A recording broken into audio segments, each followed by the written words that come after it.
E aí galera, salve salve torcida tricolor, de volta aqui no canal do Leste com mais um conteúdo, uma excelente semana a vocês e com um conteúdo importante, afinal, Paulo Angione, diretor executivo do Fluminense, apareceu, resolveu dar uma entrevista, que há muito tempo não acontecia, então tem alguns tópicos importantes que a gente pode abordar em relação a essa entrevista do Angione ao GE. Globo, uma entrevista exclusiva ao repórter Thiago Lima. O vídeo também tem informação, claro, porque Marcos Felipe foi mais um que testou positivo para a Covid-19, vai ficar fora, portanto, dos próximos treinos. Ele e Samuel Xavier são os contaminados no momento, são os jogadores isolados. O Luiz Henrique voltou a treinar no último sábado. Então, mais um problema aí nessa pré-temporada do Fluminense. A gente imaginava que fosse ter mais jogadores contaminados, afinal de contas está todo mundo pegando, né, essa desgraça agora, devido a essa variante. Mas, enfim, vai ter que cumprir isolamento e nos próximos dias vai retornar aos treinos. Galera, antes de seguir aqui, só aquela força de sempre, deixa aí o seu like, é muito importante para ajudar aqui o vídeo e o canal. Se inscreva no canal, claro, se você não é inscrito. Ative o sininho porque você recebe com mais velocidade, mais rapidez as informações exclusivas aqui do canal, as opiniões, enfim, dê aquela força para ajudar aqui no crescimento no canal do Leste, beleza? Conto com vocês. Então vamos lá. Começando sobre essa entrevista do Paulo Angione, um tema que a gente já debateu aqui muitas vezes, o fato de ele não falar com a imprensa, o fato de ele não dar entrevista, o fato dele parecer apenas o coadjuvante ali nesse departamento de futebol do Fluminense. A gente sabe que, assim, o Paulo diz que eu sou um profissional discreto, que respeito muitas hierarquias, respeito muitos clubes, e é claro, isso é verdade, mas por outro lado ele nunca eu já falei isso aqui em outros vídeos, ele nunca se omitiu, ele nunca se escondeu, ele sempre botou a cara na reta como profissional. Sempre falou com a imprensa, várias vezes trocava ideia com a gente no CT, até não é nem em entrevista, mas bate-papo, que era importante para a gente entender os processos, como as coisas estavam acontecendo. E o Paulo Angione é um profissional muito sério, muito correto, até onde, né, eu tive a oportunidade de conhecer e de acompanhar o trabalho dele. Então a gente sabe que é por uma questão de que o Fluminense hoje tem um regime centralizador, o presidente é quem centraliza as principais demandas, é ele quem dá entrevista, é ele quem define, e ainda mais no departamento de futebol, que não tem o vice-presidente, que tem apenas um diretor, que obviamente é subordinado a ele. Então a razão é apenas essa, na verdade. Se tivesse que falar mais com a imprensa, o Paulo Angione falaria, se tivesse que aparecer mais, ele apareceria, mas ele é um funcionário e está lá cumprindo as funções dele, como os outros que estão no Fluminense também. Lá na frente a gente vai poder avaliar se isso deu certo ou não, se deu errado ou não. O bom é que se der problema, a gente sabe de quem cobrar. Até porque o próprio Angione citou o exemplo do Evanilson, em que na época ele colocou a cara na reta lá, e como colocou já em outras situações no passado, levou a culpa para essa questão do Evanilson, mas segundo ele não teve culpa, porque, pasmem, o departamento profissional não tinha acesso às divisões de base. Só podia ir lá pedir jogador para completar treino, para completar time. Olha um absurdo que é isso. Né? Então, assim, não tinha acesso aos relatórios, a quem não avaliou esse jogador, ou como esse jogador foi avaliado. O departamento de futebol profissional não tinha essas informações. O Evanilson sobe, começa a meter gol, daí a pouco nem contrato mais que o Fluminense tem. O Fluminense teve que pegar o jogador emprestado que era dele. Então, assim, é o nível de amadorismo que hoje não é só o Fluminense, de uma forma geral, assola o futebol brasileiro, é para você ver um nível do amadorismo. Eu espero que situações como essa estejam sendo corrigidas.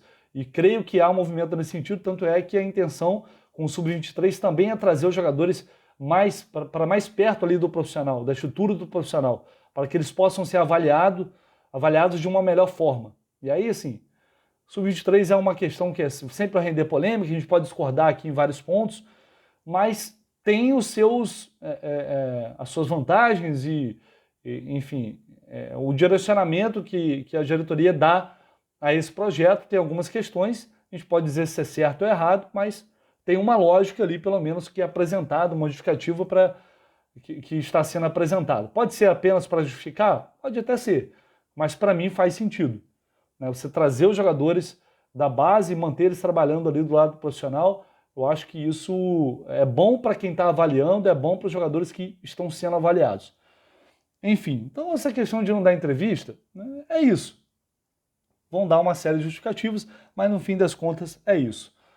Paulo Gione falou sobre a situação do Cristiano, e pelo que ele falou, dá a entender claramente que parece que o Cristiano foi avaliado, apesar do presidente ter falado que há muito tempo ele já é avaliado pelo scout. Quando se fala, quando se justifica, quando dá exemplo, ou exemplo sobre ele, tudo é com base no que ele fez hoje, esse ano na Liga dos Campeões. Então, assim, é 9 milhões de reais para um jogador que antes do Sheriff nunca tinha mostrado ou justificado tal investimento, né? Assim, um destaque tão grande. Foi para a Moldávia, já está lá, desde 2017 atuando lá. E aí vai bem numa fase de grupos de Champions League e é contratado por 9 milhões de reais. O próprio Palangione admite que é um valor que gera uma repercussão maior, mas entende que houve critérios para se optar pelo investimento. O departamento de scout, a diretoria, entendeu que era justificável pagar esse valor por esse jogador. Só o Cristiano que vai poder provar isso agora em campo, e é uma responsabilidade que acaba sendo até maior para ele. E ele chega para uma lateral esquerda que o Pineda já tinha sido contratado, e também numa declaração do Palangione ele deixa claro que o Pineda ele veio para ser lateral esquerdo. Eventualmente pode ser utilizado como lateral direito. Sendo que aí o Fluminense tem 4 laterais hoje. Por quê? O futuro do Marlon não foi definido. O futuro do Danilo Barcelos não foi definido. E se esses jogadores não encontrarem um clube? Eu acho que até vai acontecer. Mas aí você tem 4 laterais hoje, e a lateral direita, o Calegari é visto como lateral, na visão do próprio Palangione. E não como volante que virou lateral. O que foi improvisado como lateral. E a melhor partida do Calegari em 2021 foi como volante contra o Internacional. Então você poderia ter ganhado até um reforço para o meio campo. Claro, ele está no elenco, ele pode atuar como meio campo, pode atuar como volante, porque ele está ali no elenco. Mas se você contrata um lateral direito, você poderia tentar trazer um jogador de mais qualidade para ser o titular da posição, e o Calegari volta a atuar na sua posição de origem. Aliás, o Calegari tem que pensar no que ele quer para a carreira dele, enfim, talvez definir, eu quero ser lateral, ou quero ser só volante, porque isso pode prejudicar o desenvolvimento dele também. Porque quem sabe se ele não estivesse brigando por um lugar no meio campo, ele não tivesse mais oportunidades desde que entrasse em campo, correspondesse e jogasse como ele jogou naquela partida contra o Inter. É só uma possibilidade. Então um desequilíbrio, claro que mais lá na frente, a gente pode talvez fazer uma análise e chegar à conclusão de que isso foi mal pensado, esse planejamento para esses setores. Mas vamos aguardar, até porque de fato o Marlon pode ser negociado, o Danilo Barcelos pode ser negociado. O fato de 2 laterais esquerdos terem chegado é claramente porque não confiam no Marlon, ou o Marlon não poderia ser reserva para esse ano. Ele não mostrou qualidade suficiente para ser pelo menos reserva. Você traz 2 laterais é porque você claramente está mostrando que não quer o jogador no elenco, que esse jogador não te serve. Isso é evidente para mim. Então o empresário vai buscar uma outra saída para o atleta com toda certeza. Resta saber se o Fluminense vai aceitar, se vai chegar alguma proposta de fato de compra ou não. Mas para mim ficou muito claro isso. Né? Você trazer 2 laterais que os 2 chegam agora com pompas de titulares, o que vão brigar ali pela posição de titular, e os outros 2 vão sobrar. Bom, veremos o que vai acontecer. O Paulo Gione também disse que o elenco não está fechado, né? Isso foi que eu tinha apurado também. Assim, o Fluminense vai monitorar o mercado, vai buscar continuar analisando opções, não está completamente fechado, mas que há um entendimento de que tem um elenco suficiente agora para começar bem a temporada. Se surgir alguma oportunidade, o clube vai analisar e, se tiver que ser, vai negociar. Mas não é uma prioridade mais o Fluminense agora ser agressivo no mercado e sair buscando contratação, mesmo com a saída do Casares, que ainda não foi confirmada, mas deve acontecer nos próximos dias. Outro tema também importante, que eu acho que vale a gente discutir, é sobre jogar em São Januário, né? Essa fase da Libertadores. E aí o Paulo Gione cita a questão dos jogadores, que os jogadores têm que ser ouvidos, que eles precisam ser ouvidos, porque são eles que vão para campo, né? São eles que estão lá, e deu a entender então que é um pedido dos jogadores. Bom, a informação que eu tenho é que não é isso, que o jogador não prefere jogar em São Januário, mas quem sou eu para desacreditar aqui a palavra do Paulo Angione. Eu só tenho o direito de desconfiar com base no que eu já ouvi internamente lá. Então o que eu vou fazer é esperar, assim que possível, confrontar um jogador, alguma referência desse time, para saber se os jogadores realmente preferem jogar em São Januário e por quê. Eu não consigo ver sentido nisso, do jogador preferir jogar em São Januário do que no Engenhão, no Newton Santos. O Fred, por exemplo, um dos maiores artilheiros do estádio, pode ser o maior. O Fred vai preferir jogar em São Januário do que no Newton Santos? Para mim não faz o menor sentido. Assim como não faz o menor sentido o Fluminense optar por jogar em São Januário e não jogar no Newton Santos um jogo tão importante, eliminatório de uma Libertadores. Mas, enfim, foi o que o Paulo Angione disse, né, que é preciso ouvir os jogadores e que eles, pelo que ele falou, deu a entender que eles preferem jogar em São Januário. Então, em algum momento, a gente vai ter a oportunidade de confrontar isso. Porque realmente, para mim, eu não consigo ver sentido nisso. Outro tópico que eu anotei aqui sobre a chegada do Abel Braga, ele falou que ele fez muita força para que o Abel chegasse ao Fluminense também.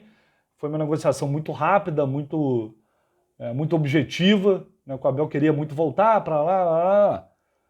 Mas o que também ficou muito claro para mim assim, é que o Angione não é adepto de técnico estrangeiro. Ele disse que não tem nada contra, mas aparentemente não tem muito a favor. Então casa muito bem com o presidente Mário Bittencourt. Daí a gente entende melhor, mais ainda, né, melhor o fato de o Fluminense não procurar, sequer especular, sequer analisar a possibilidade de ter um técnico estrangeiro, caso não encontrasse uma boa solução caseira. Então, assim, pelo que ele falou na entrevista, está muito claro o posicionamento de que preferem trabalhar apenas com treinador brasileiro. Que, claro, é uma opinião e uma opção de cada um. Eu só acho que ele cita, nas séries A, B e C, quantos técnicos estrangeiros a gente tem? 5, 6, isso é muito pouco. Só que os times mais vencedores do país estão buscando técnico estrangeiro. Os últimos campeões da Libertadores, as últimas 3, foram europeus que venceram. O Atlético Mineiro foi lá e contratou um argentino agora. O Vojvoda fez um grande trabalho no Fortaleza. Então, assim, inegavelmente, os estrangeiros estão sendo bem-sucedidos aqui. E aí você não se quer analisar, não pensar, se quer ter em mente como possibilidade, também eu discordo completamente. Mas, enfim, deu mostras claras de que ele e o presidente não são a favor de fato. Eles também que não se sentem ultrapassado, né, que as pessoas mais velhas deveriam ser respeitadas, e eu pelo menos respeito muito o Paulo Angione quanto profissional, a experiência que ele tem, o que ele pode agregar. É um cara com muita história, isso de fato precisa ser respeitado. Mas, assim, eu acho que a crítica não tem que ser por aí. A crítica tem que ser em cima do trabalho que é feito. Não importa a idade, se é velho, se é novo, não é essa a questão. A questão é que a gente tem que avaliar o trabalho e o resultado desse trabalho. Muita coisa, com certeza, não cabe ao Paulo Angione. Ele dá a opinião, mas a última palavra não é dele, a última palavra é do presidente. Então, no fim das contas, depois, né, o responsável precisa ser também o presidente, já que é ele quem toma as decisões. O Paulo Angione é mais funcionário, obviamente que ele tem um peso, ele é o diretor, ele também negocia, né, ele conversa, ele toma decisões que são avalizadas, obviamente, pelo presidente, mas no fim das contas, o maior responsável hoje é o presidente Mário Bittencourt, porque o Paulo Angione não tem autonomia para sair fazendo o que ele quer, né? Então tudo está alinhado com o presidente, e no fim das contas é quem dá a última palavra.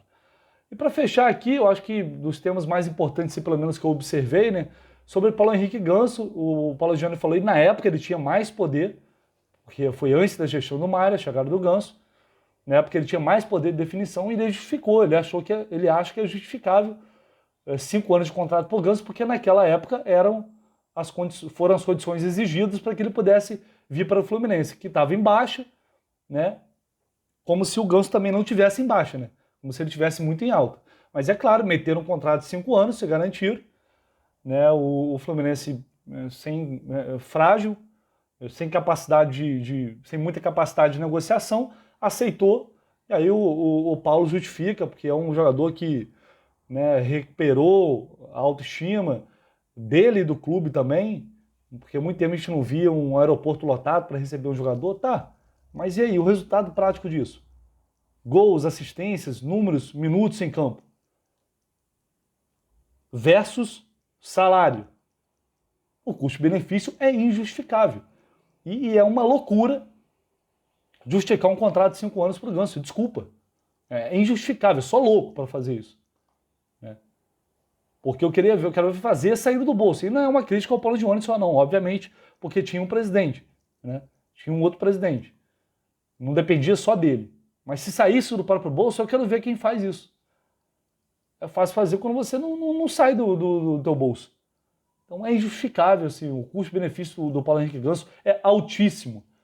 É altíssimo, é absurdo. Tomara que ele consiga fazer uma boa temporada. Tanto é que você vê que tem clube procurando o Paulo Henrique Ganso. Tem quantas propostas aí para o Ganso? Isso já fala por si. Mas tomara que ele consiga fazer uma grande temporada esse ano, que ano que vem ele jogue muito. Eu não acredito. O Paulo Júnior tem fé, assim como outros têm fé. Eu não tenho. Mas tomara que ele cale a nossa boca e que ele faça uma grande temporada. Qualidade não falta. Isso a gente sempre soube. Agora, a questão é na prática. Na prática não acontece. Mas tomara que ele consiga recuperar isso e justificar esse investimento que o Fluminense fez, que até agora ele não conseguiu. Tomara, de fato. Bom, eu acho que deu para dar uma resumida no que foi essa entrevista ao Angione. Uns pontos que eu considerei mais importantes aí dessa entrevista ao GE. Quem ainda não assistiu, vou até deixar o link aqui na descrição para vocês assistirem lá a reportagem completa, a entrevista ao GE. Globo. Até para que vocês possam tirar também as próprias conclusões. E que vocês não concordam, deixem aí nos comentários, que também é muito importante. Deixe seu like aí, mais uma vez reforçando, e a gente troca ideia aqui. Eu acho que foram os pontos principais, pelo menos que eu considerei dessa entrevista do Paulo Angione, que não falava há muito tempo, por isso eu acho que merece uma atenção especial. Valeu, galera! Tamo junto aí, ainda hoje, com certeza, voltar com mais conteúdo aqui no canal do Lessa. Abraço!